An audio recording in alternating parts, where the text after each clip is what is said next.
जालना, आमच्यावर किती जरी हल्ले झाले तरी आम्ही वाळू माफियांवर कारवाई करणार, तहसीलदार विजय चव्हाण.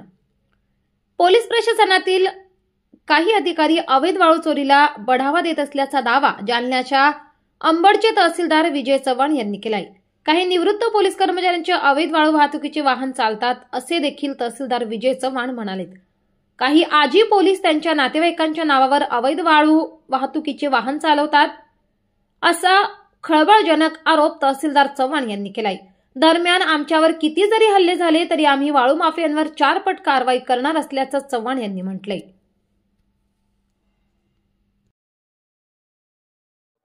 उपजिल्हाधिकारी जे आहे मैत्र मॅडम किंवा तहसीलदार यांच्या गाड्यावर अनेक हल्ले होतात. मात्र हल्ले सुरूच असतात आणि पोलीस प्रशासन मात्र याकडे सपशेल दुर्लक्ष करते, काहीच कारवाई करताना दिसत नाही. कोणतीही शासकीय यंत्रणा जी आहे कारवाई करत असेल तर त्याला पुरेसा बंदोबस्त देणं हे पोलिसांचं कर्तव्य आहे.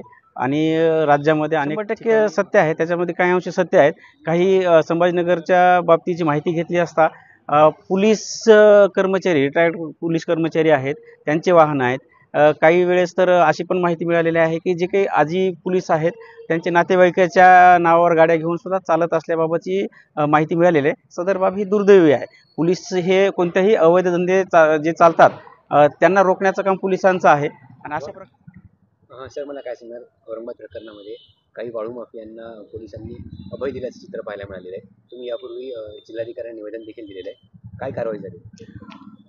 छत्रपती संभाजीनगर ग्रामीण तहसीलदार श्री रमेश मुंडोड हे जे तहसीलदार आहेत ते वाळू माफियांच्या विरोधात कारवाई करत असताना त्यांना 100 ते 150 वाळू माफियांच्या आणि वाळू चोरांच्या टीमनं घेरलेलं होतं. आणि ती कारवाई करत असताना पोलिसांची त्यांनी मदत मागितली, परंतु दुर्दैवानं त्यांना पोलिसांची मदत वेळेवर भेटली नाही. त्यामुळं गाडी त्यांच्या ताब्यातून पळवून नेली आणि त्यांच्या विरोधात गुन्हा दाखल करण्यासाठी तहसीलदार जेव्हा पोलीस ठाण्यात गेलेले होते तर ते गुन्हा दाखल करून न घेता त्यांना तीन तास तिथं त्या ठिकाणी बसवून ठेवलं आणि तहसीलदाराचीच गाडी पोलीस ठाण्यामध्ये जप्त करून घेतली.